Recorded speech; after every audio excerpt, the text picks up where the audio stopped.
To order. This is McCracken County Fiscal Court meeting, August 24, 2026.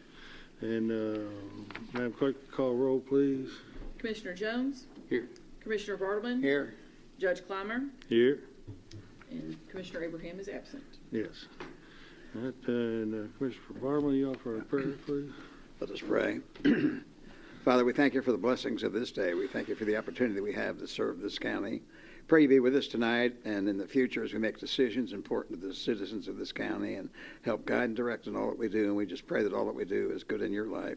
Father, as always, we pray for our first responders, our volunteer firefighters, our sheriff's office, the jail workers, the ambulance workers. We just pray for them and continue to give them safety as they work hard and dedicate their lives to keep us safe.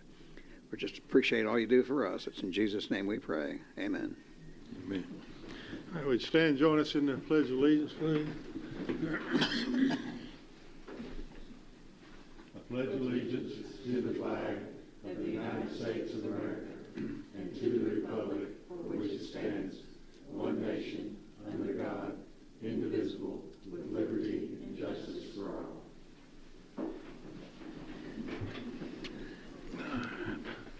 All right, consent agenda. It is ordered to approve the consent agenda for August 24th, 2026, McCracken County Fiscal Court. So moved. All in favor, aye. Aye. Opposed, no. That carries. It is ordered that the necessary cash transfers in the amount of $200,000 be made in order to pay county bills and payroll approved August 24th, 2026. So moved. Second. Discussion. All in favor, aye. Aye. Opposed, no. That carries. It is ordered to approve the voucher claims register from August 10th, 2026 to August 24th, 2026 to show county bills in the amount of $1,735,103.18 were paid. So moved. Second. Any discussion? All in favor, aye. Aye. Opposed, no. That carries. Let's see. And then for discussion, Kentucky Department of Transportation, let's see, Briar Travis? Yes, sir, Briar Travis. Yes, sir. Come on up. Yes. Yes, sorry. Unfortunately, Paul couldn't make it tonight. Okay. I'm Briar Travis. I'm a EIT 2 in the McCracken section office. I'm joined with Russell Crimple, my supervisor. Okay. And I believe each one of you should have one of these handouts. That's the rural secondary. Yes, sir. Yes, sir. We got it? Yes, We got the it? rural secondary 2026, 2027. Okay. So McCracken County tentative allocation is $812,593 with a remaining balance from the last fiscal year of negative $71,147. There's a proposed maintenance of traffic allotment of $381,900 and a county judge executive expenses of $3,230 for a subtotal balance for improvements of $356,316.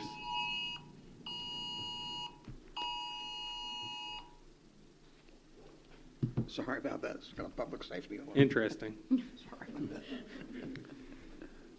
So for the recommended improvements, we have a county flex funds of $162,519, leaving a balance available of $193,797. We are proposing the KY 450 Oaks Road from KY 284 at the 7.9 mile marker to KY 3075 at the 4.3 mile marker, totaling $520,150. And KY 284 from White Pine at the 3.22 mile marker to Epperson Road at the 3.8 mile marker, totaling $92,920. It shows a remaining balance of negative $419,273, but we have secured outside funding, so that negative you see at the bottom will not carry over into the next year. You got that much in funding, a matching amount? Yeah. Okay, good.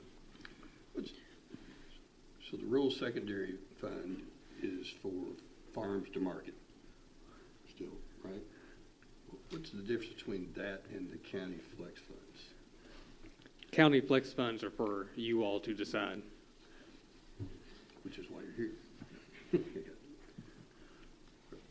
Yeah, that 162,000 is the county flex funds. That's for you all.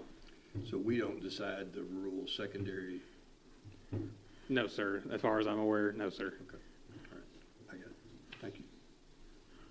Now, you got titled recommendations, but it's something you're intending to do. You're not just recommending it, you got plans to do that. Yes, sir. Okay. Any other question, comment? No? All right, thank you. Thank you. Thank you, Brad. Let's see, library. Look at you.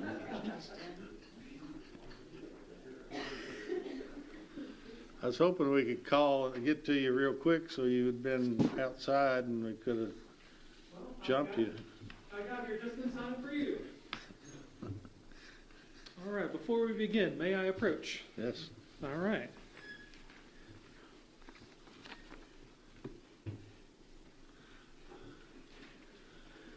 Thank you. All right, these are packets summarizing our highlights and successes this year with the McCracken County Public Library. You're very welcome.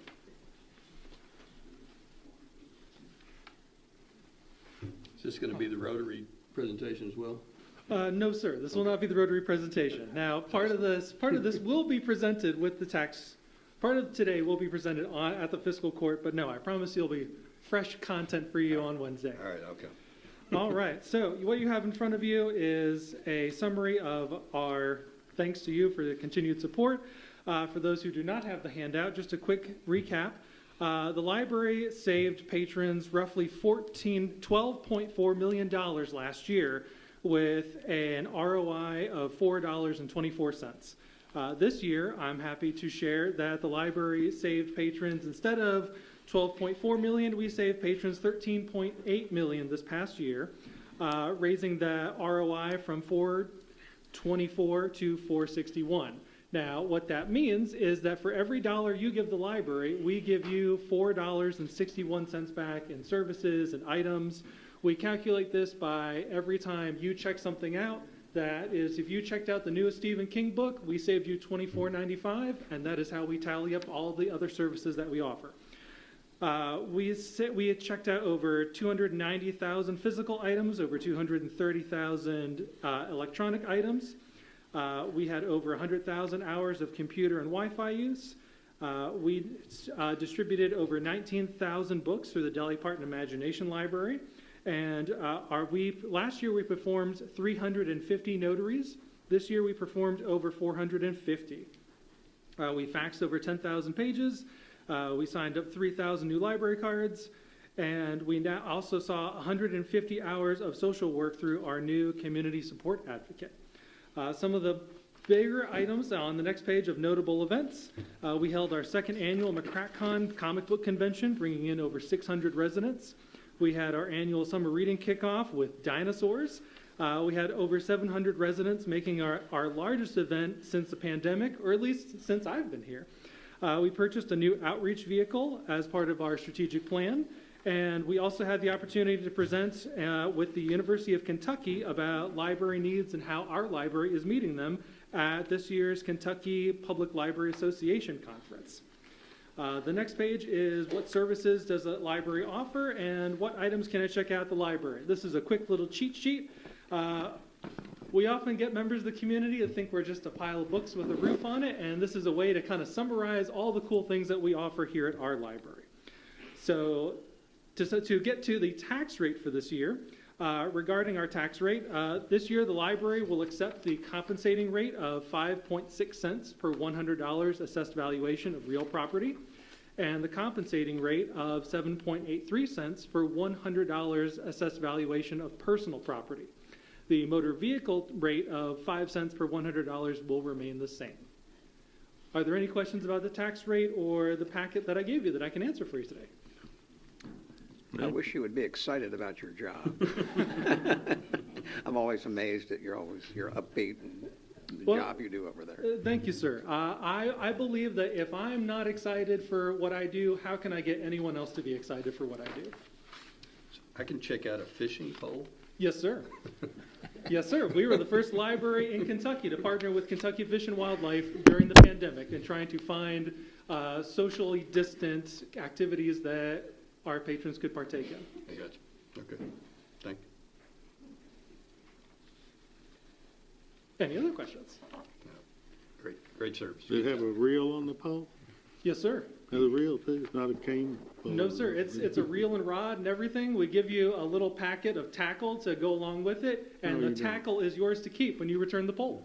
Well, how about that? We do everything but the fishing license. Anything else? Glad you're All here. right, Justin, appreciate it. All right. Y'all do a great job. Thank you.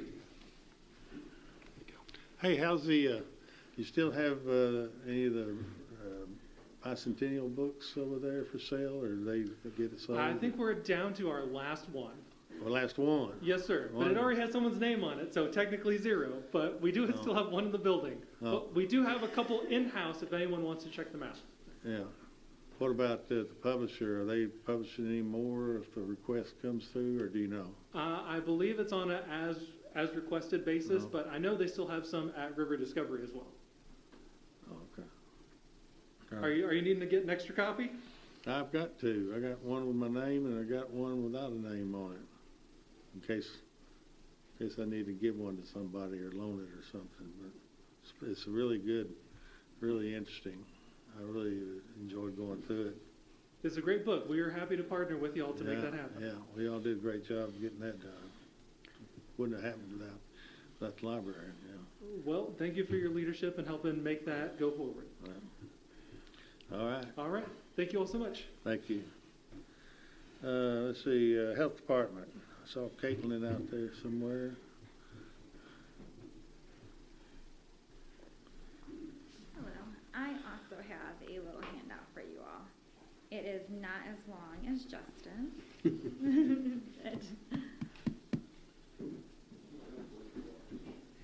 Thank you.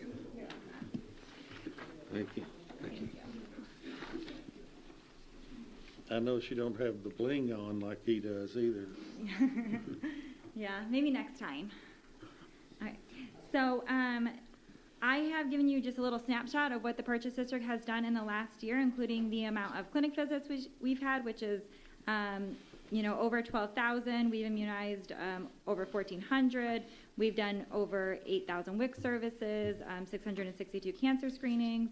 We've got over 1,300 dental visits, harm reduction hub visits, which is like a peer support recovery and harm reduction program. And then we have educated nearly 5,500 individuals in various classes: nutrition basics, diabetes basics, mental health first aid, youth mental health first aid, question, persuade, refer, just a variety of different classes there. And then we've done over 1,300 hands visits.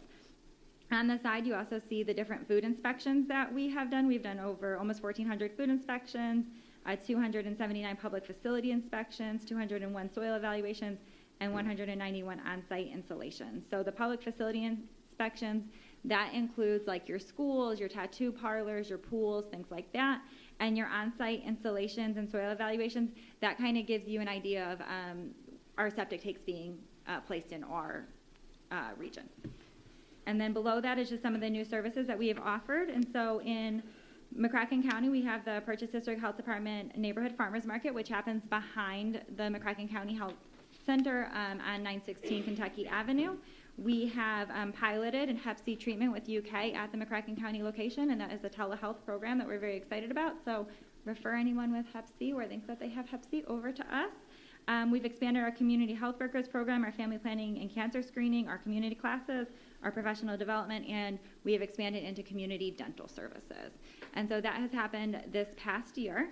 I want to really thank you all. So one of the things coming up on the next year, which you all have approved for the Community Development Block Grant, and we're very, very thankful to you all for helping us apply for that. And so that funding will go to our new building. And so that new building will be behind the Purchase District Health Department. And so we will have full services in the old building until the time in which we can move into the new building, knock down the old building, and then, pave over and do the green space, and we will keep the ginkgo trees. And so Keep the what? the ginkgo trees, the trees that line it. Yeah, so many people take like all kinds of photos in front of them. Like there will be entire like photo shoots, like with mirrors and lights and everything in front of those trees. So we're going to keep those and make sure that those are preserved on the site there. And so with that being said, as we are going to have to raise our tax rate this year, so we have been 3 cents per $100, and we've opted to go to 4 cents per $100, and we are exempt from the compensating rate. And so with that, we will get a building that will have a dental clinic in it. We will have community space and a kitchen to help with any sort of preparedness events. We'll have an entire behavioral health recovery sort of center there as well. We'll have expanded services across the board within that building, and so we're very excited about it. Are there any questions? What's a hands visit? Okay, so HANDS is, oh my God, development, Health Access Nurturing Development Services.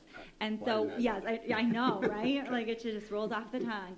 So that visit is a visit for women or guardians with infants from 0 to 3 years old now. So that was recently expanded by the state. And so with that program, they enroll them, they do home visiting, and it's really focused on family and social bonding. And so helping children reach their next steps, helping families bond. It's a great program with a curriculum that does a lot of resources and wraparound services. I'm glad I asked, because I wasn't going there. No, yeah. I didn't know what it was, sorry. And we will have like a full impact report that we put out later this month, early September, but just wanted to give you all a little snapshot of what we've been doing.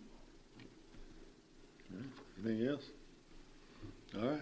Thank you, All Kate. right. Thank you so much. Four Rivers Behavioral Health.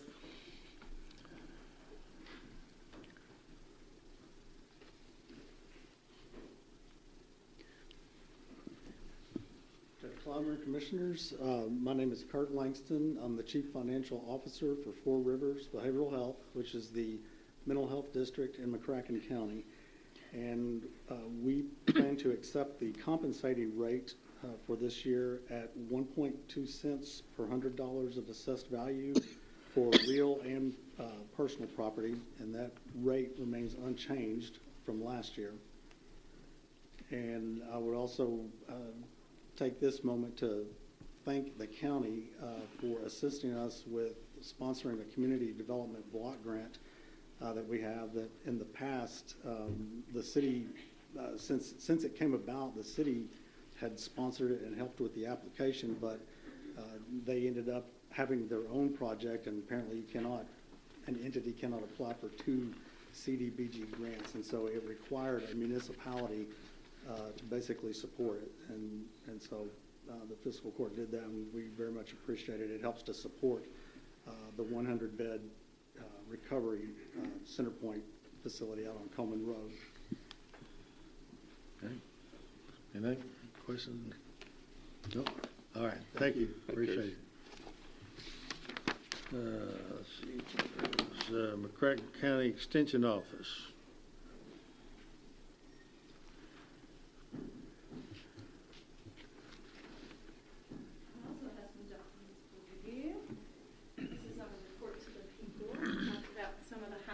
Programs that we had this year, so you Thank can you. take a look at that. Thank you. Okay, you're welcome. All right, and this is Ms. Robin West, our president of our Extension District Board. Good evening. The McCracken County Extension District Board elected to take less than compensating rate and lower our real property to .047, keeping personal property the same as last year at .1281. Thank you. Thank you all so much for your support. We appreciate it. Thank you. All right. Thank you.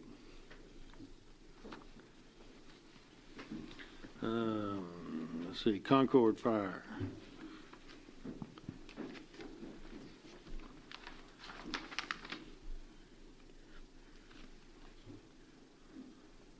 let McGowan come? No. You wanted to do a professional job? What's that? You wanted to do a professional job? Well, that's why we brought Captain Jake Mason here. Oh. He's treasurer for the Oh, well, there he is. Department I Board. saw him in here. And I mean, yes, we. I was allow going the to tell you chief to not come to in. tell him I said that, but I guess I'll do that. And I'm Jason Medley, the board chairman and chaplain, and we are coming tonight because our board voted unanimously to raise our tax rate to 10 cents for both real property and other property. We have a large district, and it's been over 2 decades since Concord has raised its rates. We see urbanization pretty heavily within our district. And the need for the appropriate equipment and manpower to be able to meet the demands and needs of emergencies in our district. So our board saw fit to raise rates this year. Okay. It's a raise from what to what? 0.75 last year.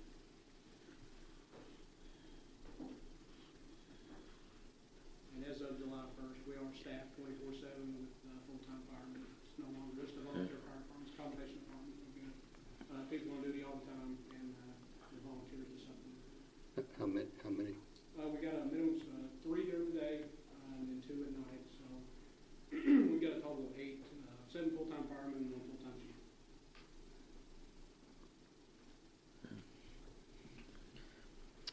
How's the new radio system working for you? Is it everything going fine with it? Captain Mason will be one who uses it. Yeah, the system as far as service-wise is great. I mean, we're seeing better communications between agencies.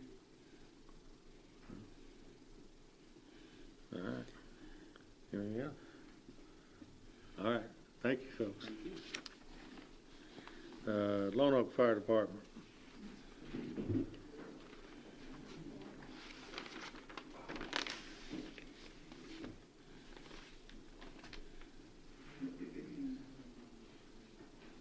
Good evening, Irv Smith, board chairman, Chief Larry Freeman.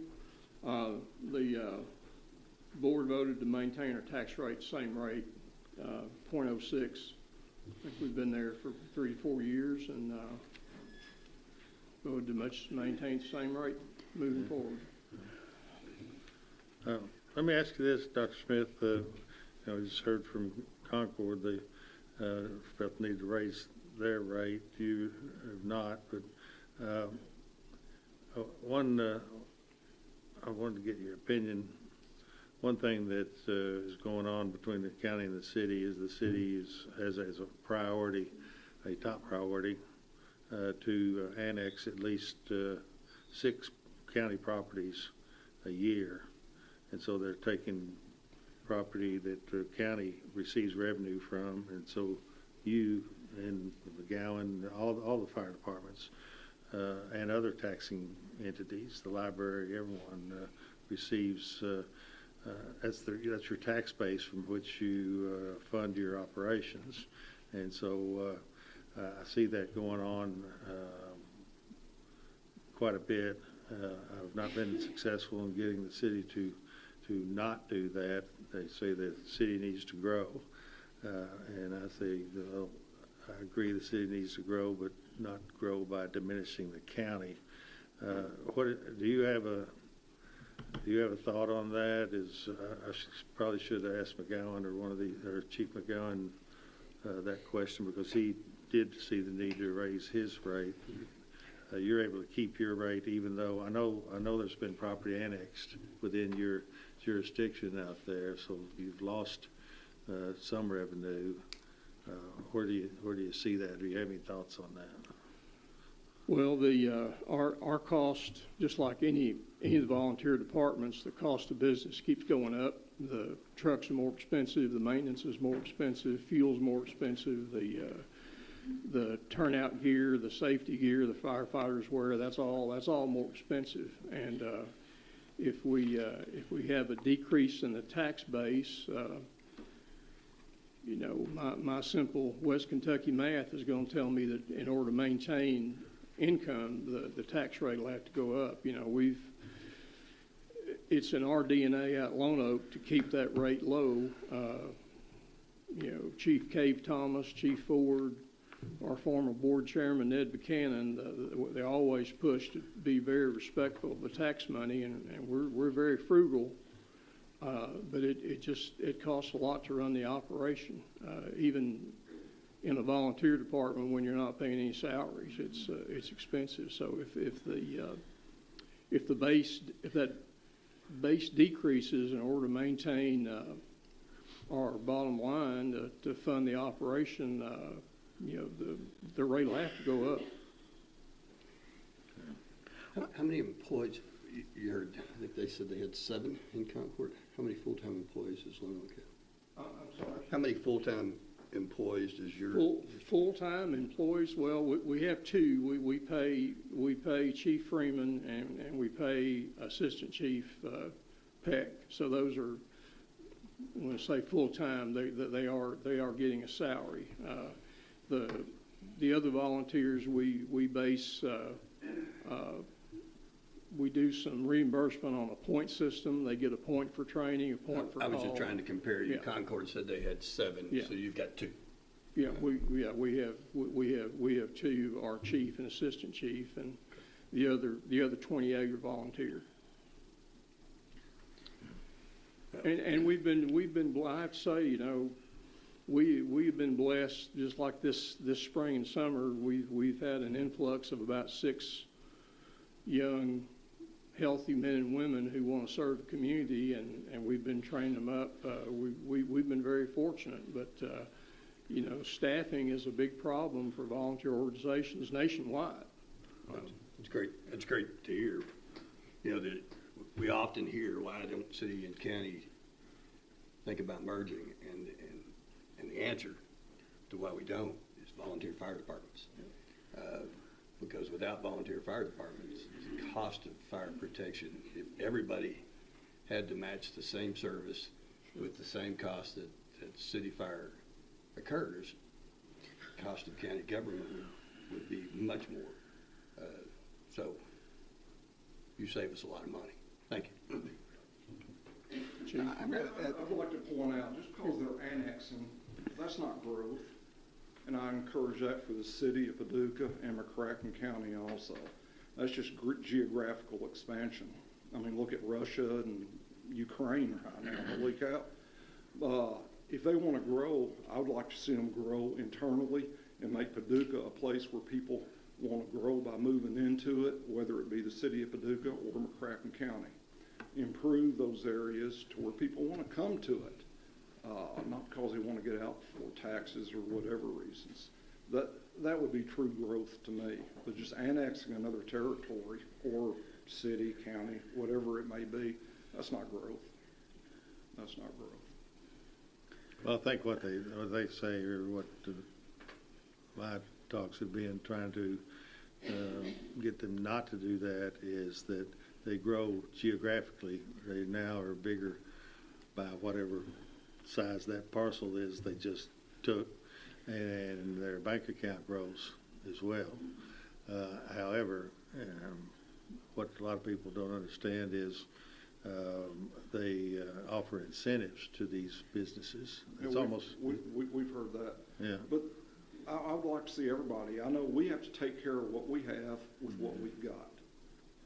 And that's kind of what we live by, as he was pointing out, between what Ned Buchanan and they've done for years. You take care of what you have with what you got, and I'd like, everybody should adhere to that before you want more. Yeah. Because you're going to have more to take care of. Yeah. I've got a question, Kate. I don't know if you know the answer to this. I thought that when the city annexed into the county, that they did not take away from the tax base of the fire departments. Well, they took away from our tax base. They do? Yes, Okay. sir. Yes, sir. I thought at one time there was a law that when they annexed the county, the fire departments didn't lose their tax base.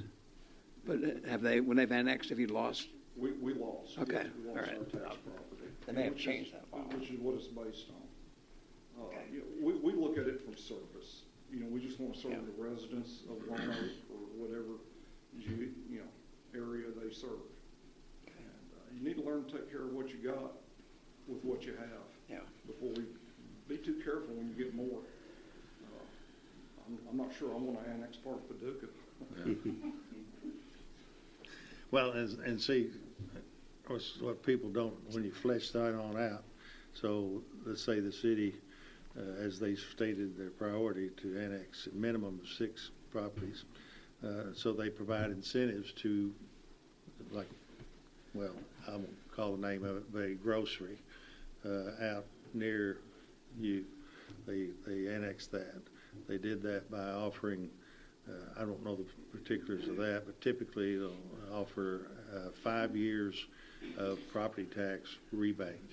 So for the next 5 years, that business pays no property tax at all to the city.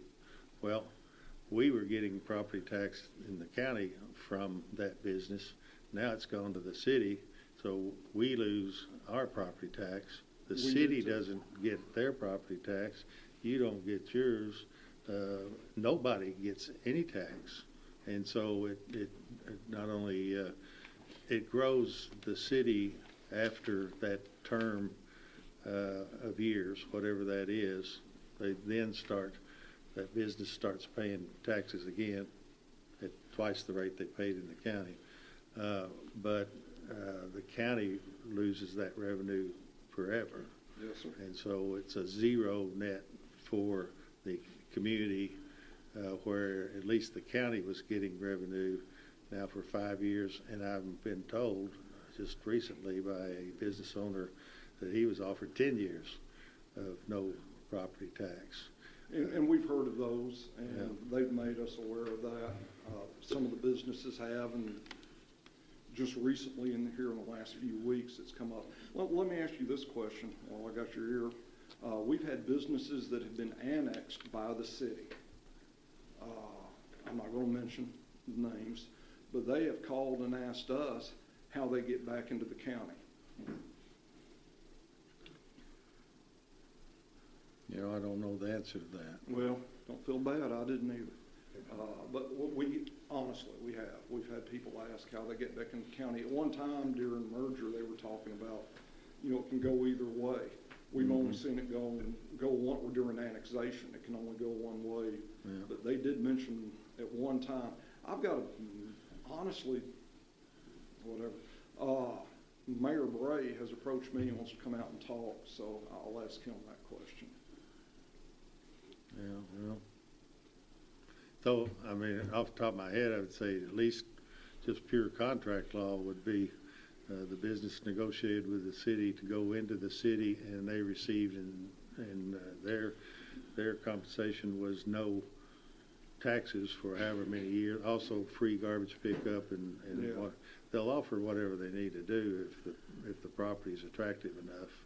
At some point, a business, even a business that I just talked to the other day, does not want to be annexed, doesn't want any part of the city, but he said, they keep sweetening the pot. I know they've talked to us too.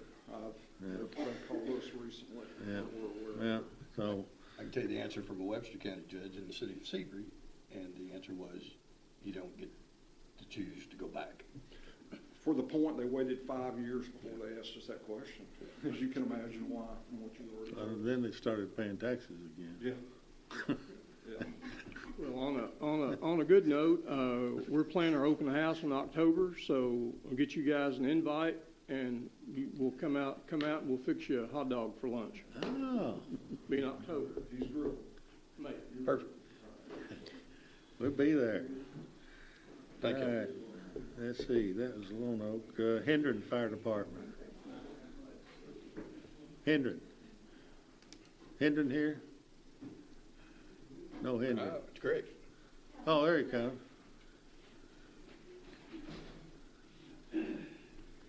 We mistook you for county planning. I'm doing double roll tonight.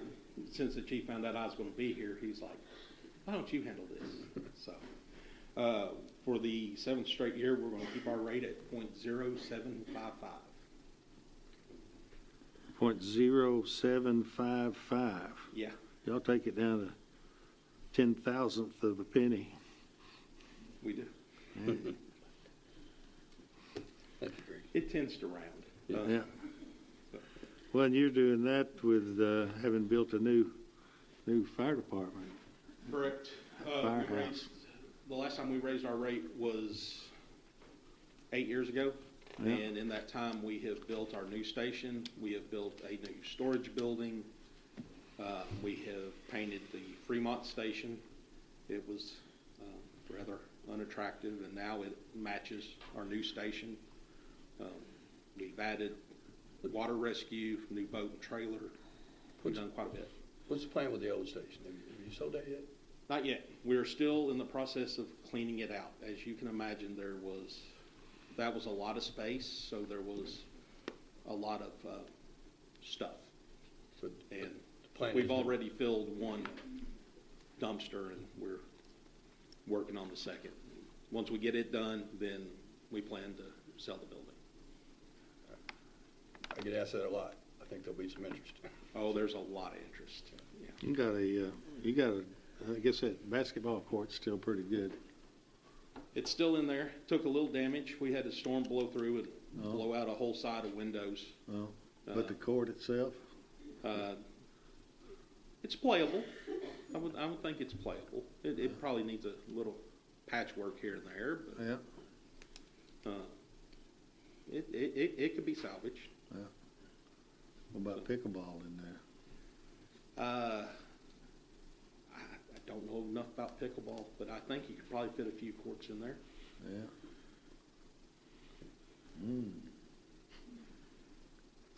It's going to be for sale a lot sooner than later. So. Yeah. Okay. All right. Thank you. Thank you. Reedland Fire Department. Chief Archer.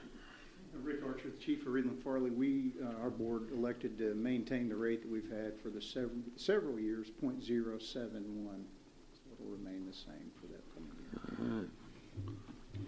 Anything? Thank you. Rick, is the new radio system is? It's we talked outstanding. before, and you said outstanding. Yeah. You can get every part of the Yes. district now. Yeah, we're well pleased with it. Yeah, it works very well. Yeah, you were in the valley, weren't you? So Yeah, the everywhere. The reception's good there? Yeah, we've tested it actually all the way to Murray and Mayfield, and we can hit handhelds from down there, so yeah. I think you and Melbourne both were in kind of valley. Have you had any difficulties with the construction of Exit 16? No, they communicated that with us, and they've given us access, so it moves around, but we've consistently had access to the interstate. We have had a couple runs where we've had to get out there. It's a little bit of a trick, but we try to get somebody out ahead to provide the most direct route for engines, but they have provided us access. They were really good to work with on that project. So. I've seen stuff on Facebook that the roundabout is actually an oval about. It's not a roundabout. I think it'll be good. I'm happy they're spending money out there. To me, I got no issue with it. Yeah. We'll see what happens. Thank y'all. Thanks. Thank you. West McCracken. What about Benny? All right. Good afternoon, Judge. Commissioners, thank you all. Our West McCracken, my name is Benny Hedy. I am the chair of West McCracken Fire District. We elected unanimously to leave our rate at .069, although that was with much discussion, because if anyone realizes that all of the MAGA construction is going on in our district, we know and realize that later on we would like that these big MAGA companies that's coming in and it pans out, we would like to even lower this rate in the future. But we're also realizing that it's going to come a time we probably will have to raise rates. But as you know, TVA and USAC, or the old Union Carbide plant, we have never received any tax money because it's government owned. So we're hopefully that this will kind of turn it around, because that is thousands and thousands of acres that we don't get anything from. Benny, I can tell you that this group has raised that issue with some of the new businesses coming in about something that they could do. Okay. And you've got a new chief, don't you? Yes. Young guy. Yes. Yeah. Donald retired, and Corey Hire. I think he's going to make us a great chief. And also, we also discussed too that even if we get all of this construction that's being talked about just in our district, it's going to come a time that we will also have to go to a partially paid department or all paid department because it's going to be MAGA. Do you have any full-time? No, we have no full. We can't afford it right now. Although if we did, it would really sack our budget if we did right now.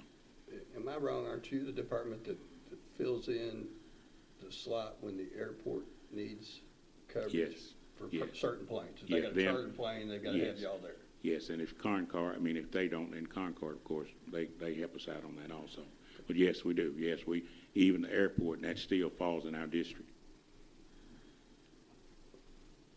Well, it's going to be more than asking those companies that are coming out there if they'll do something. It's going to be, we're going to be presenting them with a tax bill because we have established now that on federal property, if a private enterprise, for-profit company goes in there, then they are subject to property tax. And for instance, if just wild guess, $100 billion facility goes in out there, what's the fair market value of a project that cost $100 billion? I got to think it's billions. Well, I don't know. The tax, so the revenue cabinet's going to assess that. But, and then there's two projects that are over $1.5 billion filled out. And there's another one that's going to be coming in there that's going to be probably in that range. And then potentially at the triple rail site, there's going to be one that will be multi-billion dollars. And so I intend to present them with a tax bill. I've talked with Bill Dunn. We're going to get that done and see. There'll be an assessment as they build out. The value of that property is whatever it is right now. As they build out over the next year or two or three, up to the point that they're fully operational, now you've got a $100 billion AI data center, let's say, and the power part of that included in the $100 billion. The tax revenue off of that is going to be massive, just as it will on these other companies. And so it's a matter of time to get that done. I've talked with the DOE folks, the Secretary of Emergency or Energy Management. I told him I don't like to try to fool anybody, try to blindside them. I said, we're coming with a tax bill for these people that are leasing your land. And he said, well, I figured you would. And so it's going to be something to see. And the schools, they're at roughly 5 times what your rate is and our rate is. And so the schools are going to have massive revenue. Library, it's going to spread out across this community. It's going to be great. It's going to be unforeseen. Never seen anything like it. So excited about it. Do that, we probably replace some of our 20-year-old trucks. We'll get you some 19-year-old ones that are really nice. I appreciate it. Appreciate what you do. Thank you all. Thank you. Let's see, Melbourne New Hope Fire.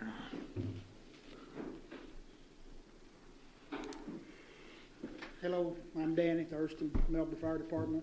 We voted to leave our tax rate the same. We really need to increase it, but we're choosing not to respect our residents of the district. Now you serve part, don't you serve part of Graves too? Yeah, we have Graves and then a portion of McCracken County that joins Lone Oak and Concord. Yeah. What is your rate? I didn't hear it. It's .073. .073. So what I was just telling Benny Hetty, same with you guys. there's going to be a lot of benefit from all these companies coming in out there, and some people doubt it. I don't. I know it's coming, and we're going to be in good shape. So Good. appreciate y'all That's what doing we need that. to hear. Y'all make some pretty good barbecue too. Well, glad you came. Glad you served enjoyed that. it. You were serving. Yes. Yeah. Yep. So you were in the lowlands when it came to the radio transmission. How's the new system work? I'm not going to brag on it as much as the rest of the guys were. Okay. We're still struggling with it. Still struggling because of reception or because you Reception. okay. It's better than what we had, but there's still lots of room for improvement.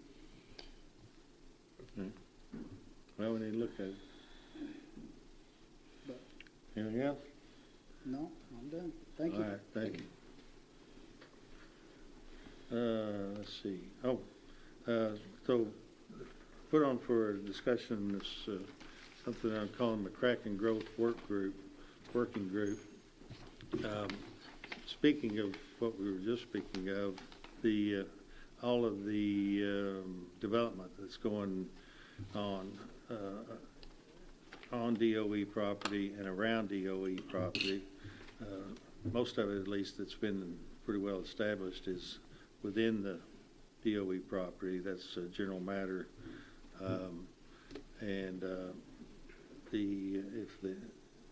If the AI data center comes, it'll be within the property. The power generation will be off the property.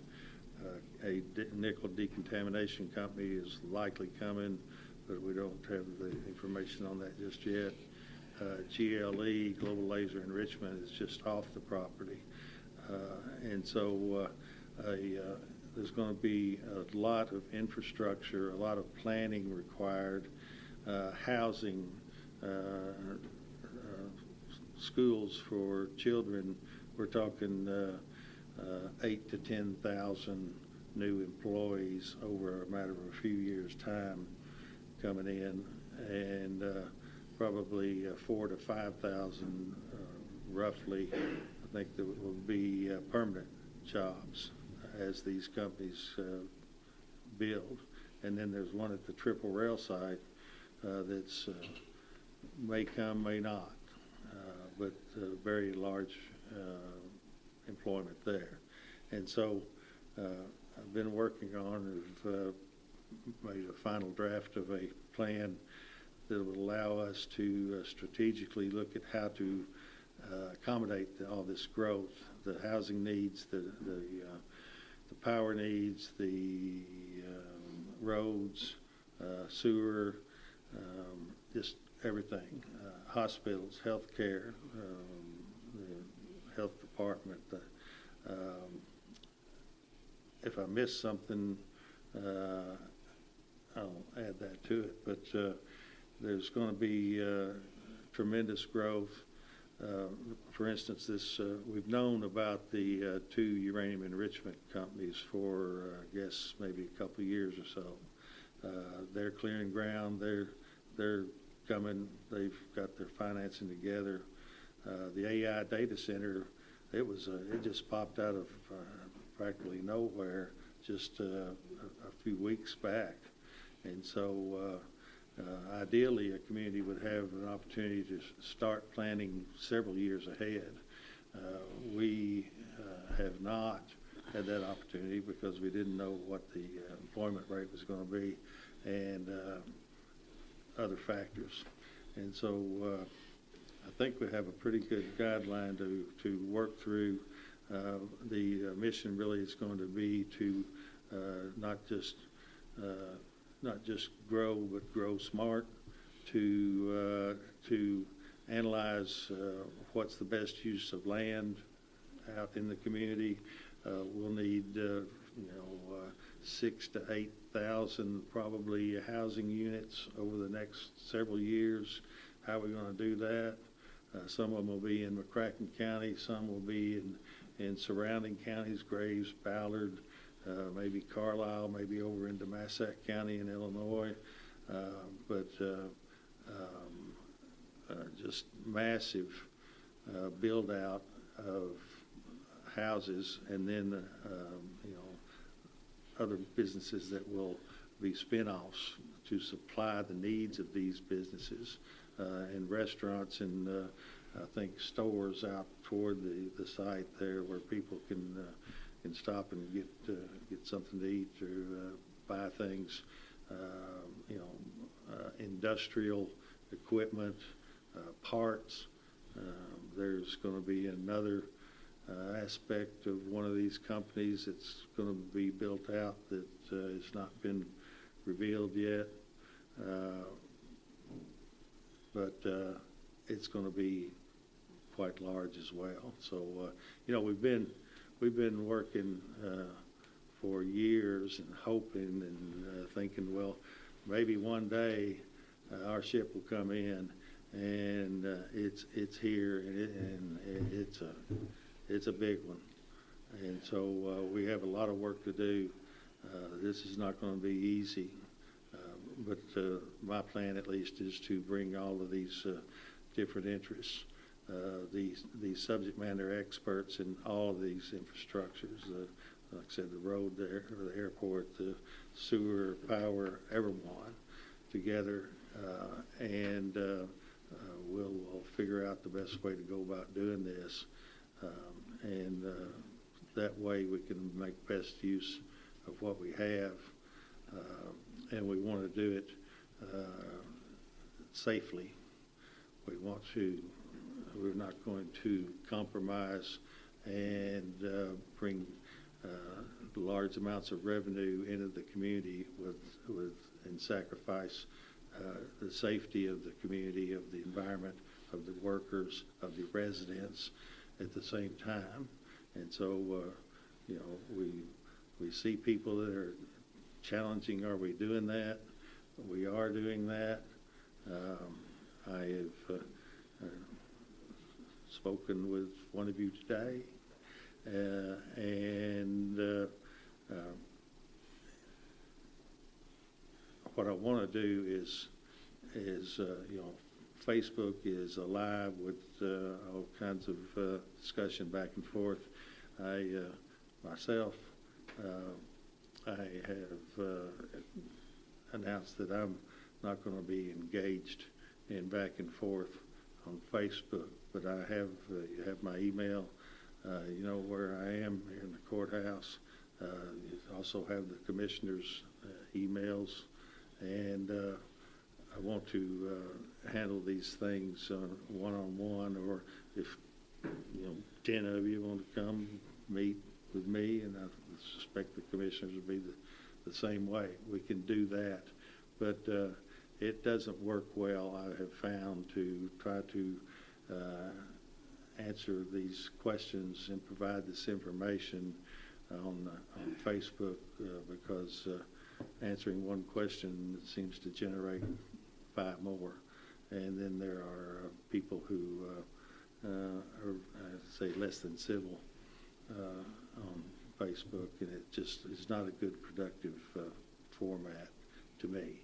But I will be accessible to anyone that wants to talk and try to work through this, because really I think, I don't want to beat this horse completely to death, but I see where people are coming from. I see that we have the legacy of a bad history at the DOE site from back in the 50s when the war effort was going on, speeding forward, trying to win the war. And, of course, this site played a huge role in doing so back in the Cold War. And so science has progressed in 70 years to where I'm convinced that what's going on is now safe, that there are multiple agencies, state and federal, that have the job of monitoring that, making sure that these companies or the DOE, whoever, is doing whatever, and uranium or AI or power generation does so safely. And so we're going to keep on top of that, and I've spoken with some folks in environmental safety. I've spoken with a person, the Nuclear Regulatory Commission. I'm going to talk with him again about seeing if we can get somebody to come talk to us. There's state EPA, there's federal EPA, there's NRC, there's water resource management folks. There's just a plethora of entities that monitor all these things. I do not have the experience or the training to do that, but they do. And so we're going to be cautious about that and treat this as a tremendous opportunity for our community, but not at the price of risking our peoples or our environments.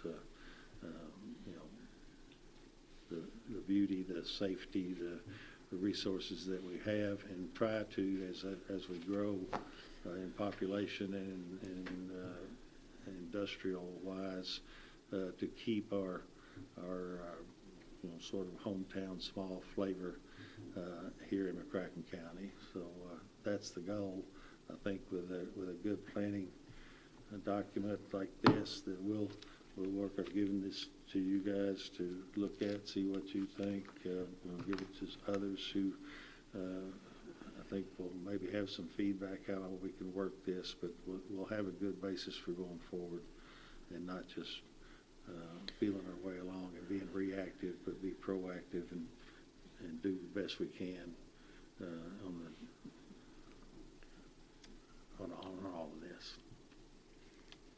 Judge, I think it's something we need to do, and I think your document really outlined a summary of everything that's going on here that I don't think any of us can really comprehend what's going to happen to this community. We just got done about a year and a half ago, our comprehensive plan. And the problem with that was that none of these projects were proposed when we did that comprehensive plan. And I don't know if there's some way that we can have the comprehensive plan updated with the professionals who really know that in conjunction with what you want to do. I don't know how we need to do that, but and I think you mentioned other counties. I think we need to include at least all the PAC road counties in what we do, if not more, because it's going to affect every county probably within what the job market is within 100 miles of somewhere. So we probably need to include other communities, not just McCracken County, because it's going to affect everybody. So I think it's a good idea. It's a good starting point. We just have to decide the best way to do it. And again, it may be that we hire a professional to do a comprehensive plan, or we have a full-time employee who kind of oversees that for the next year or two. We don't need our deputy judge to have that additional duty, but maybe our deputy judge could assume that. We hire another deputy. I don't know. I don't know how we need to do it, but I think we do need to do it. And your 30-some page document is a good starting point. Yeah, thank you. That is an interesting thought, Bill, of reconvening with that group that we visited with that did the comprehensive plan, whether they would have anything to add to our present situation or not. It's a good question. I guess we could ask them, and they'd probably say yes. I think they probably would. Yeah, I believe so. But the one comment that I would add, the comprehensive plan is more goal-oriented. Right. Document, more higher level. I think maybe what you're doing from the judge adds a little bit more of the implementation strategy. Right. How do you take the next step to accomplish the goals that you have in the comprehensive plan? yeah, I just didn't know whether they'd ever been hired as professionals to help us in that part, or whether we need that. Maybe we don't need their help. I don't know. I guess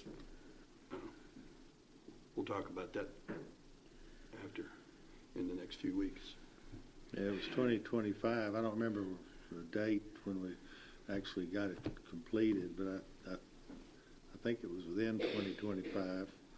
So it's been, maybe a year and a half or so ago. And like you say, none of this now might be the uranium enrichment was a thought. Maybe it's coming, that time, but certainly our plan did not include planning for that and all the revenue and all the workforce, the housing need and all that it's going to generate. And certainly, like I say, that $100 billion AI and power generation, I mean, that's been less than a month ago that we learned about that. Yeah, I think what I remember, it seemed like the target we needed was 3,000 new residences. We had a decade to get there. I think we still need that, but we have less time to get there. I think it's 4,000 in the comprehensive plan. Not included. So our timeline has been shortened. And our needs have increased. Did I hear you say the word park? Park?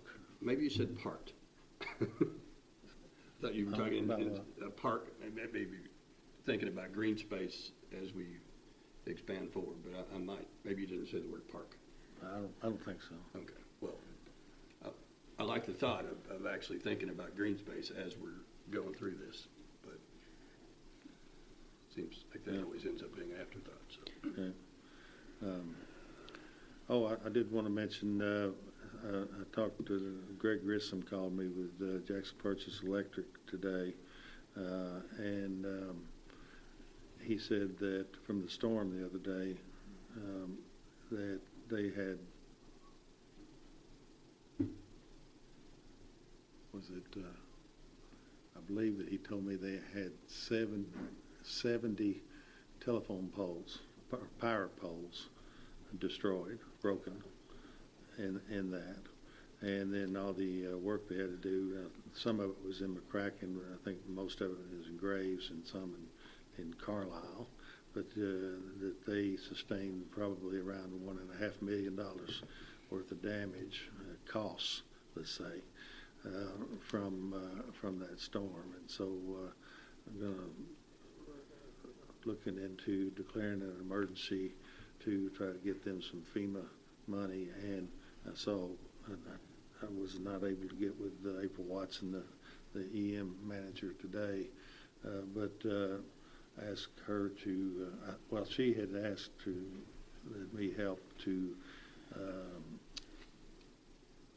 educate people that if you have damages, have costs from that storm, to capture those and forward them to us so we can see if we meet a threshold for federal emergency management funds to address that. And so we're working through that. All right, court orders. It is ordered to pay the invoices dated August 7th, 2026 to James Sanders Nursery for the Sports Complex project in the amount of $282,445.44. This is pursuant to the interlocal cooperation agreement dated September 7th, 2022 between the City of Paducah, Kentucky, the County of McCracken County, Kentucky, and the Sports Tourism Commission. As per their interlocal agreement, the City of Paducah pays half of the invoice to McCracken County. So moved. Second. Any discussion? All in favor, aye. Well, so are they making pretty good? The last time I was out, there was some landscaping. It looked like that was going to be a challenge for our Yes, most of this is for irrigation, but I would say 80% of all trees have been planted out. All the islands are starting to be populated. This right here is for irrigation. I got you. Okay. Thanks. All in favor, aye. Aye. Opposed, no. That carries. It is ordered to pay the invoice dated May 18th, 2026 to Federal Flags LLC for the Sports Complex project in the amount of $1,211.25. This is pursuant to the interlocal cooperation agreement dated September 7th, 2022 between the City of Paducah, Kentucky, the County of McCracken County, Kentucky, and the Sports Tourism Commission. As per their interlocal agreement, the City of Paducah pays half of the invoice to McCracken County. Second. Second. Any discussion? All in favor, aye. Aye. Opposed, no. That carries. It is ordered to pay the invoices dated May 28th, 2026 to Mertco for the Sports Complex project in the amount of $20,303. This is pursuant to the interlocal cooperation agreement dated September 7th, 2022, between the City of Paducah, Kentucky, the County of McCracken County, Kentucky, and the Sports Tourism Commission. As per their interlocal agreement, the City of Paducah pays half of the invoice to McCracken County. So move. Second. Discussion. All in favor, aye. Opposed, no. Okay. Steve, can you, in the next week or two, provide us a summary of how much we've spent on the sports complex and how much we have left? Absolutely. Can you do that? I mean, no rush. I know you're busy with a lot of stuff, but if you could kind of get that to us. Okay. Thank you. And then any anticipated outstanding expenses, if you can do that. Absolutely. And I hope we have enough money left over to build a playground out there. We're going to have a playground. I'm not sure if playground's left over money. Okay. It will eventually be built. Thank you. All in favor, aye. Aye. Opposed, no. That carries. It is ordered that the treasurer is authorized to pay TJ's 10-8 flags and more in the amount of $150 for medium blue line with name engraved. The cost is from the Federal Drug Forfeiture Fund. So moved. Second. Discussion. All in favor, aye. Aye. Opposed, no. That carries. It is ordered that the contractor's application and certificate for payment number 2 in the amount of $1,507,743.33 be paid to Ascendant Facility Partners, LLC, for the Convention and Expo Center project. So move. Second. Discussion. All in favor, aye. Aye. Opposed, no.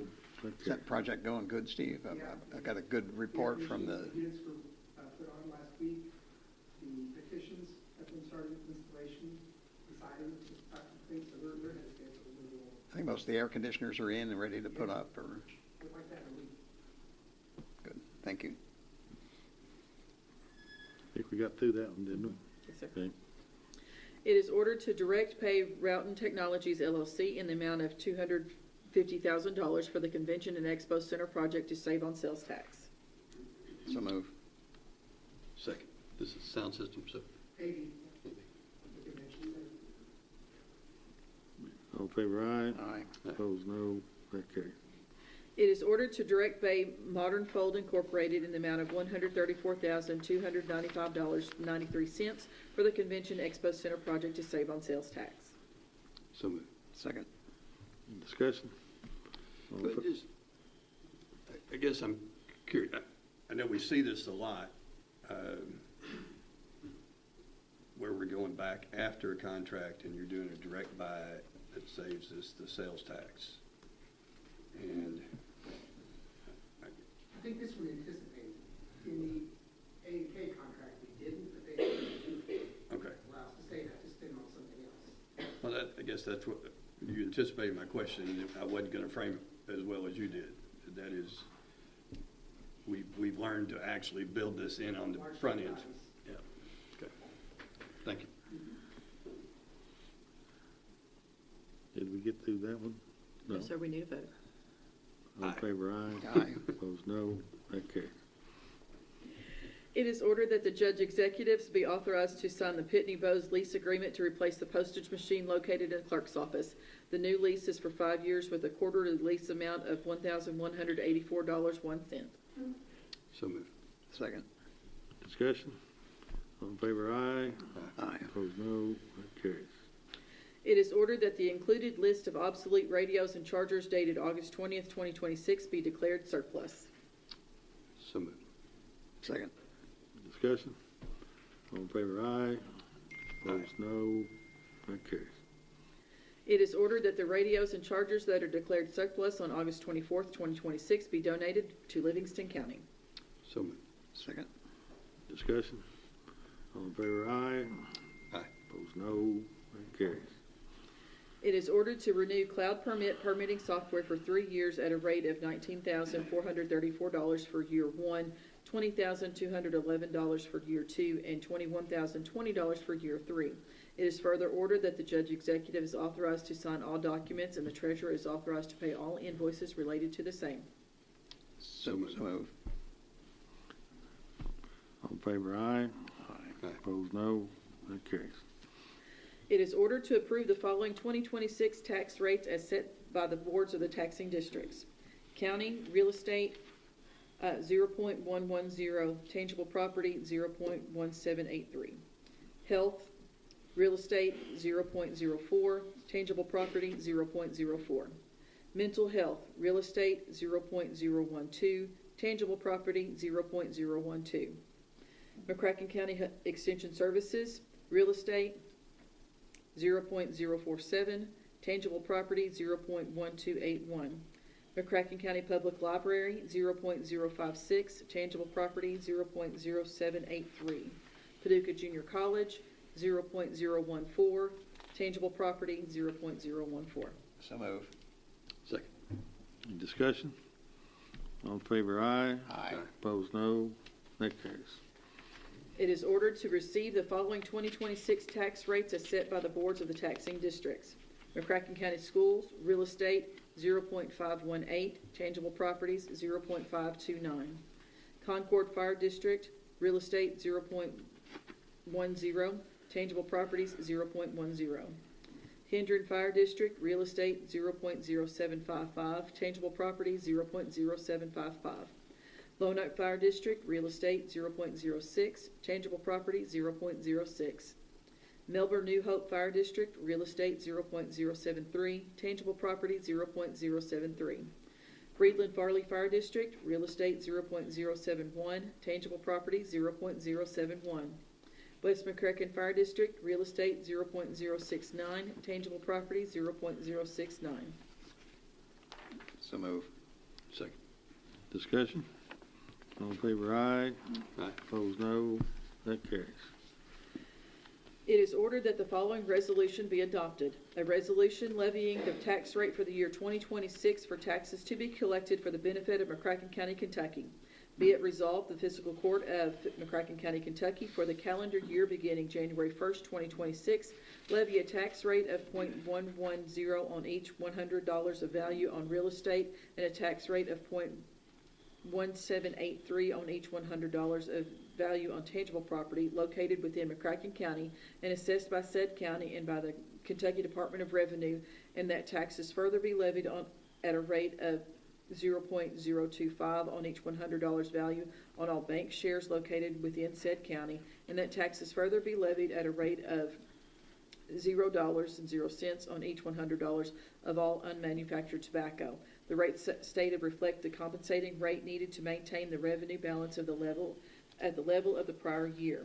Be it further resolved, the revenue raised by the foregoing levy be used for the maintenance of the county government, care of the paupers, the upkeep of public roads and bridges, and all other general expenses of McCracken County as required and allowable by law. So moved. Second. Any discussion? All in favor, aye. Aye. Opposed, no. That carries. It is ordered that the following resolution be adopted. A resolution levying the tax rate for the year 2026 for taxes to be collected for the benefit of McCracken County Health Department. Whereas the McCracken County Board of Health, on behalf of the McCracken County Public Health Department, has requested the McCracken County Fiscal Court to impose by resolution a special ad valorem public health tax in the amount of 0.04 per $100 of assessed valuation of real estate and tangible property in said county as of January 1st, 2026, which is in addition to all other ad valorem taxes. Be it resolved that this tax hereby be levied. So move. Second. Any discussion? All in favor, aye. Aye. Opposed, no. That carries. It is that ordered that the following resolution be adopted. A resolution levying the tax rate for the year 2026 for taxes to be collected for the benefit of the McCracken County Mental Health Center. Whereas the Western Kentucky Regional Mental Health and Mental Retardation Board, Incorporated, on behalf of the McCracken County Mental Health Center, has requested the McCracken County Fiscal Court to impose by resolution a special ad valorem mental health tax in the amount of 0.012 per $100 of assessed valuation of real estate and tangible property in said county as of January 1st, 2026, which is in addition to all other ad valorem taxes. Be it resolved that this tax hereby be levied. So moved. Second. Discussion? All in favor, aye. Aye. Opposed, no. That carries. It is ordered that the following resolution be adopted. A resolution levying the tax rate for the year 2026 for taxes to be collected for the benefit of the College Support District. Be it resolved, the Fiscal Court of McCracken County, Kentucky, for the calendar year beginning January 1st, 2026, pursuant to Kentucky Revised Statutes 165.175, levy a tax rate of 0.014 on each $100 of value on real estate and a tax rate of 0.014 on each $100 of value on tangible property, except all inventory located within the College Support District, which consists of all property in McCracken County outside the city limits of the city of Paducah, and that taxes further be levied at a rate of 0.025 on each $100 of value on all bank shares located within the College Support District. So move. Second. Discussion? All in favor, aye. Aye. Opposed, no. That carries. We have late order R. It is ordered that per discussion in executive session on August 10th, 2026, the judge executive is authorized to negotiate the incentive package for Project Morpheus. It is further ordered that the judge executive is authorized to prepare and send documents related to the incentive package process. So move. Second. Any discussion? So will we be included on the delivery? What now? Will we be included on the information that's shared, the package? Will we get a copy? Of the package? Well, or what it, I guess whatever communications. Oh. Yeah, I can give it to you. Okay. Right, thank you. Anything else? All in favor, aye. Aye. Opposed, no. That carries. Let's see. It should be to the ordinance. Okay, we got the second reading on this ordinance. Yes. Second reading, ordinance 2026-13. Commonwealth of Kentucky, McCracken County Fiscal Court, ordinance number 2026-13. An ordinance repealing in its entirety McCracken County ordinance number 2024-05, setting forth the previous form of the McCracken County Administrative Code and enacting a replacement in Administrative Code containing all amendments enacted subsequent to the initial passage of the McCracken County Ordinance Number 2024-05.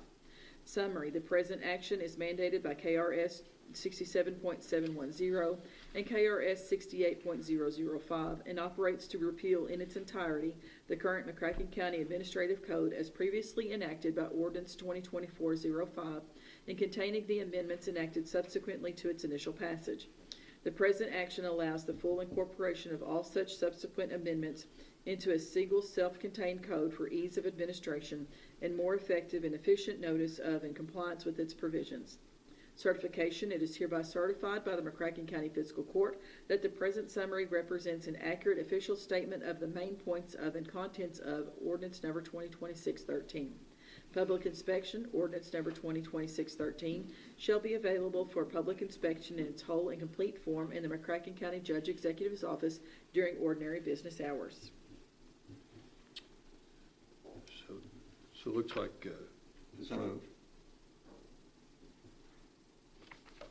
well, I just want to ask this point before, because we got an email and there wasn't a change, and it looks like this is a change, and I don't know how the record's going to reflect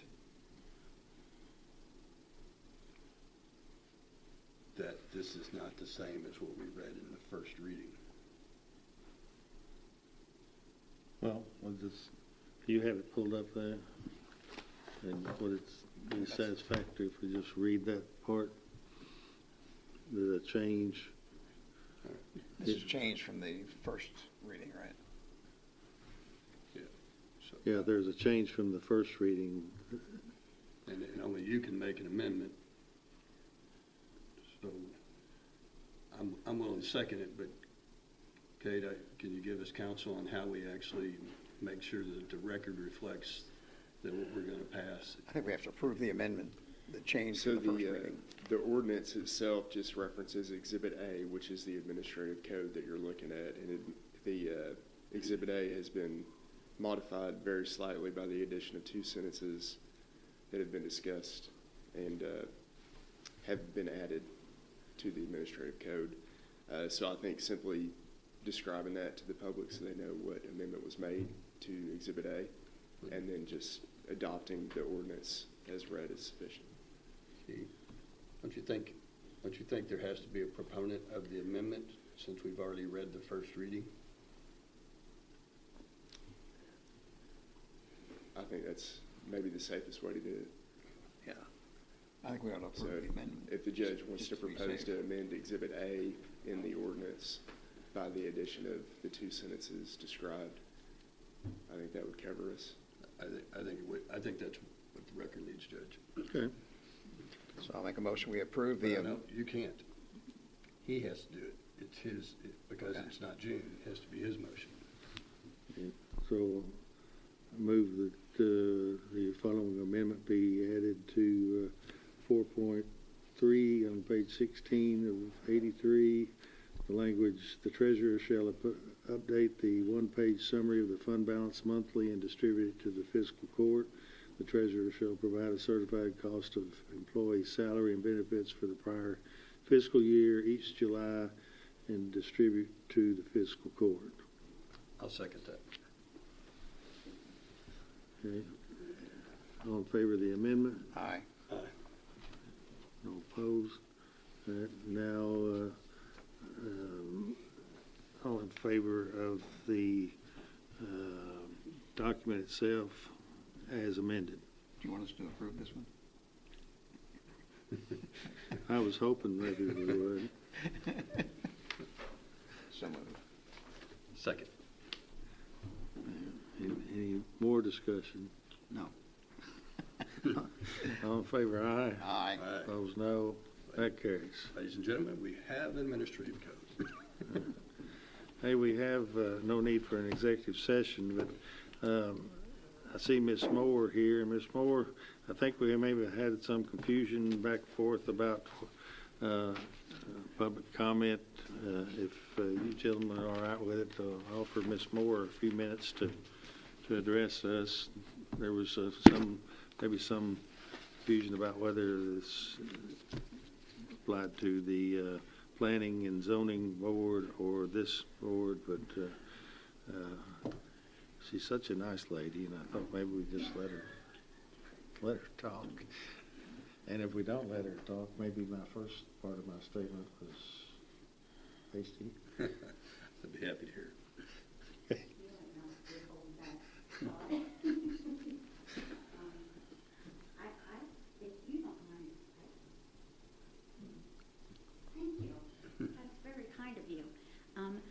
I really am not prepared to speak tonight because I was sort of more prepared to speak for tomorrow. I think you're prepared. You think I could speak tomorrow? No, I think you're prepared now. I'm really not, because I wanted to ask some questions, but if you would allow. I don't control the Planning and Zoning Board. So. I know. One quick comment.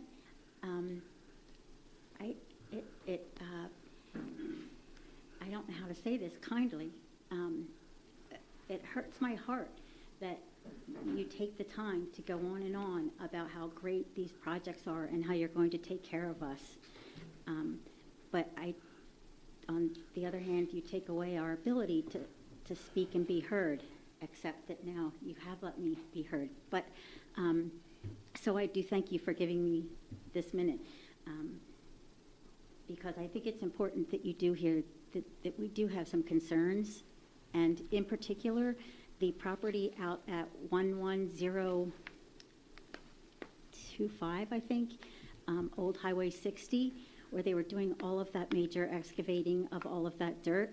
There's a neighbor right next door that her well water is all contaminated now, and it's just a sudden thing. And I feel like... What's that now? I didn't follow that.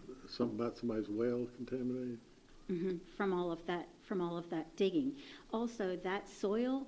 I'm sorry, I'm not following you. You're saying dirt excavated from the site? General Matters was carrying huge truckloads, and we have video of all of it, carrying their big truckloads of soil from the DOE site, dumping it out at 110, I think it's 11025 Old Highway 60. and then picking up clean dirt from out there with the red clay, nice dirt, and taking it back to the DOE site and dumping it there. So we asked the KRC folks to check on that, and they said apparently it hadn't been approved and okayed. However, the group that tested that soil did not test it for radiological contaminants, which is the only thing that we would be concerned about, right? Is the radiological contaminants in the soil. So, but they said that that wasn't their responsibility. And that goes to the point that we've been pushing all along, that because there is no cumulative independent overview of all of these projects together, each person can say, my hands are clean, and no one is like really looking at the big picture. And this is just a tiny example of that happening. Thank you so much. All right. Well, who's KRC? Kentucky Resource Council. Okay. They filed the suit against, I guess, GLE and DOE about selling the uranium tails, whether that was legal to sell the uranium tails. DOE, it's questionable whether they had the actual right to sell those uranium tails to GLE. And how'd that turn out? It's in appeal right now. They lost. But they're appealing. It's in appeal right now. Okay. All right. I know that there is one other person who can she address Krista? Okay. Can she? All right. Ms. Dubrock, is that right? What was the address again? I'm sorry, Erica Moore? No, the address that you said. I believe it's 101.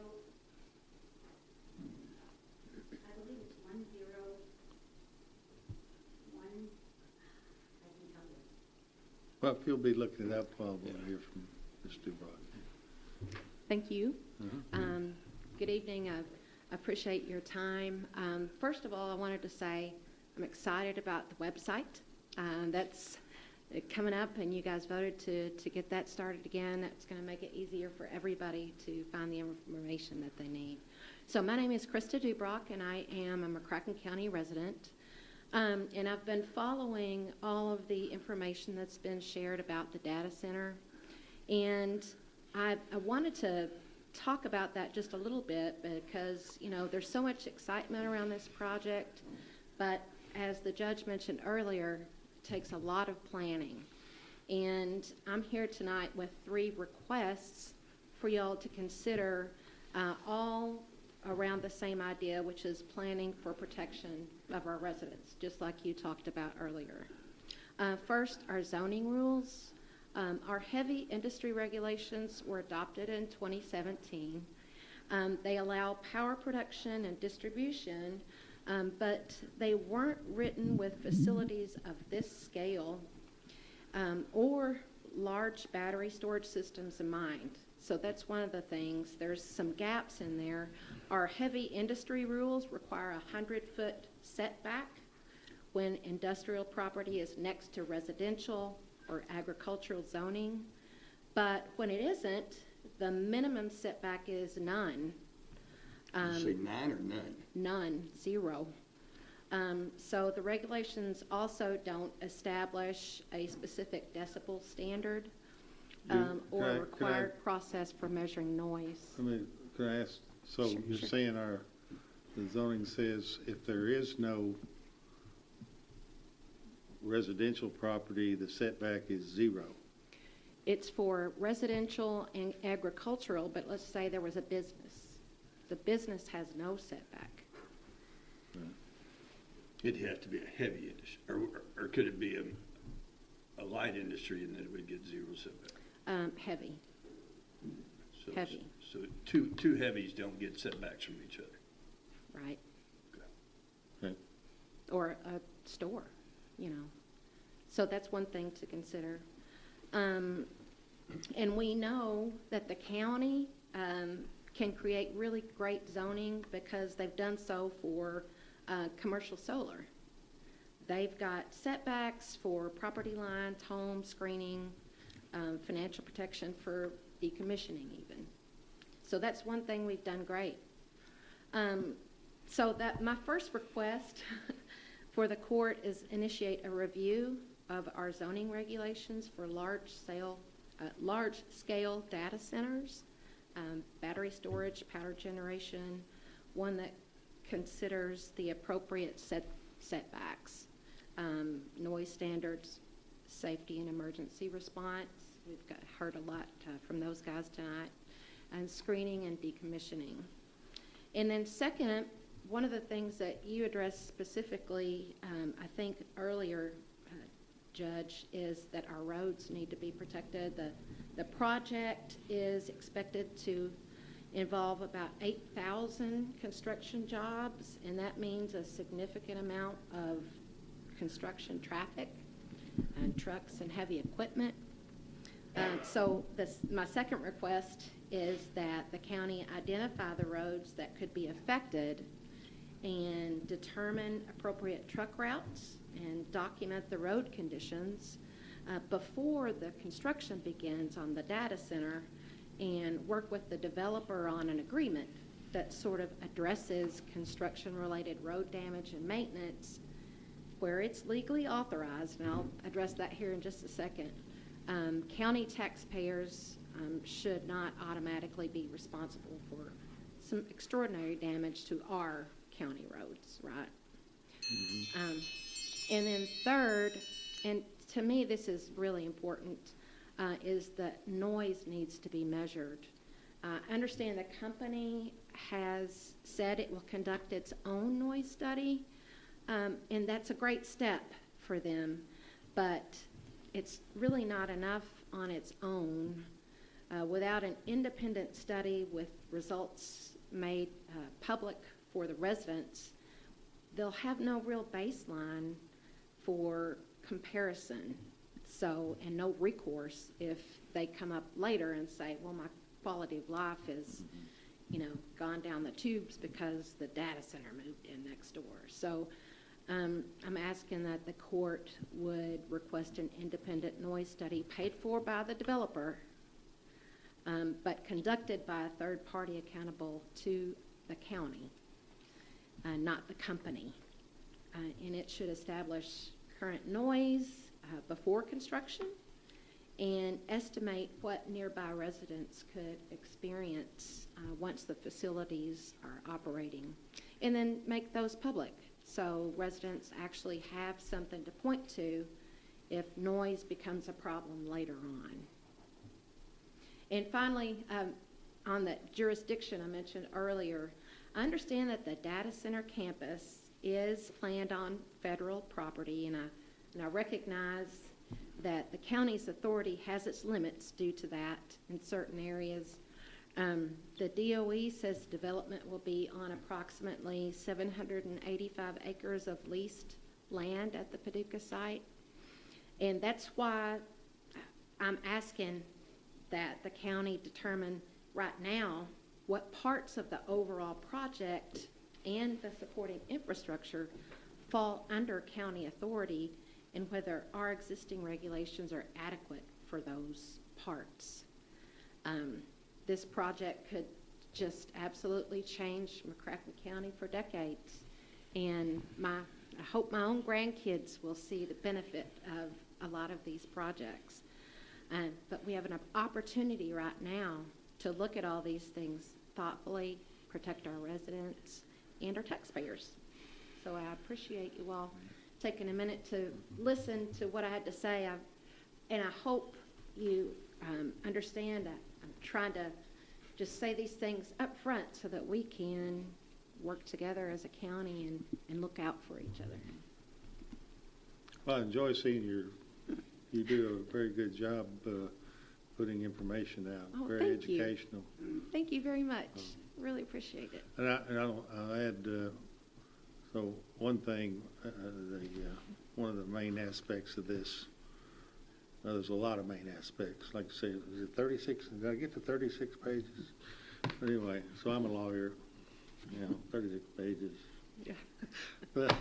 but is, as you touched on, I agree with you that when a private company comes in and they're going to spend, well, the data center, two private companies come in, they're going to spend $100 billion, or two uranium enrichment. Each of them is going to spend more than $1.5 billion.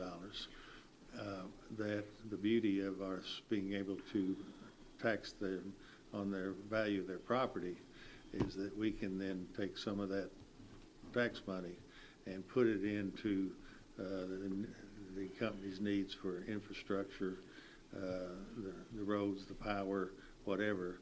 But that will be our decision. It goes into our general fund, and we can decide, are we going to require them to pay completely their own way, or will we help in that?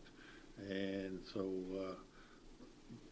and I can tell you, as I've seen a lot of interest in what's the county doing for the AI and data center, they've not requested, and we're not giving them any kind of incentives at all. No monetary, I mean, nothing. They're leasing the land, so I mean, we're not opposing.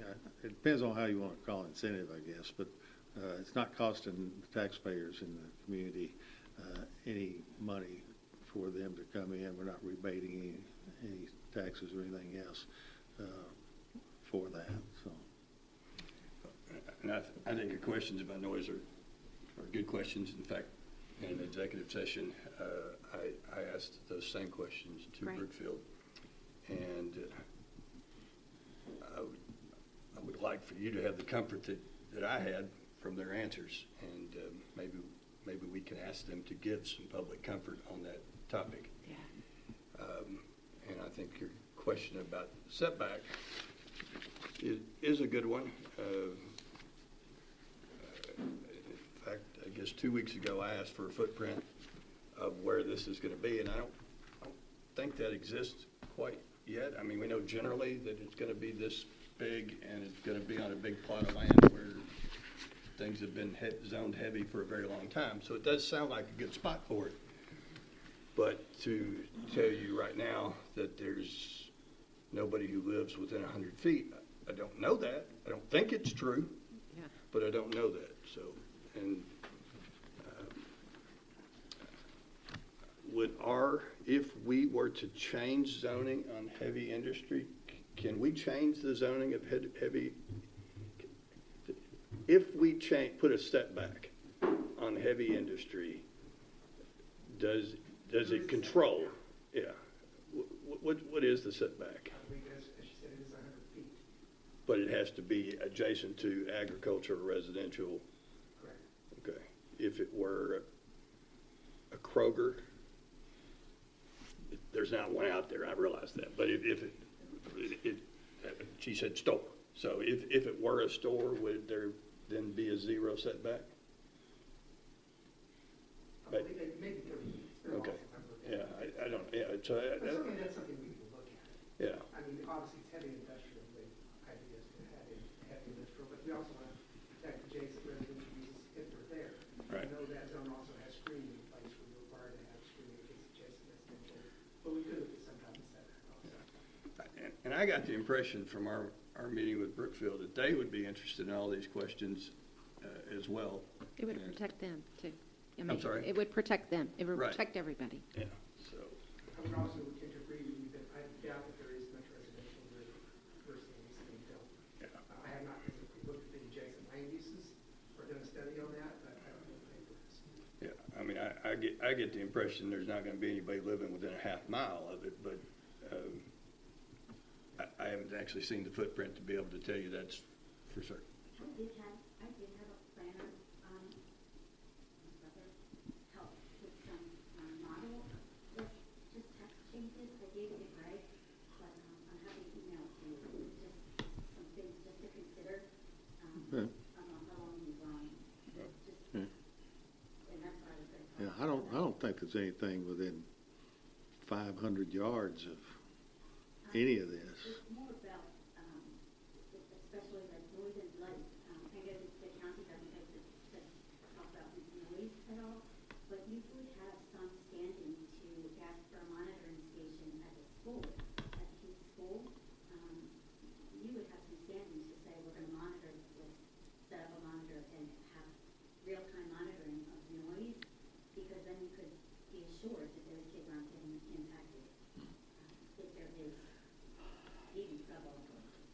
tell you, it's so I was just at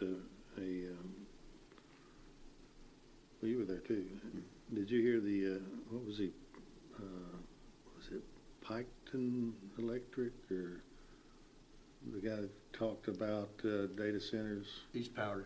Eastern Power. East Kentucky Power. East Kentucky Power, yeah. Something like that, Eastern Kentucky Power.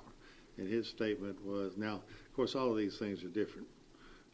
This is going to be a massive data center. And he talked about one that was over in Eastern Kentucky. And his comment that struck me was, he said, outside of the facility, you could hear a bird sing. Now, again, this is going to be a massive one. Maybe you can't hear a bird sing. So who knows? But he said inside you had to wear hearing protection. Well, and that was my specific question, is because these things are kind of modular. Is the fact that you put 10 of them together, does it make it louder? And the assurance I got back was probably not. But I'd rather you hear it from their voices than mine. So hopefully they'll have those conversations soon. Hope so. Well, thank you all so much. All right, thank you. All right, is there a motion to adjourn? One more thing. Oh, We're having a ribbon cutting tomorrow in Reland of the new Reland Playground at 5 o'clock. I hope a lot of people show up. The playground's located in the community park across from the highway office out in Reland, so I hope we can get a lot of people out there. And Great kids will be there. are you going to slide through that slide like you did? Yeah, he did it long enough, and I've got it on video. Oh, I'll see. My wife told me that's not worth to. coming for a lot on itself. My wife told me not to, but we'll see. If you'll help me up when I get down, I'm going to get involved with it. Motion to adjourn? Yes, I'd like that motion. Second. All in favor, aye. We're gone.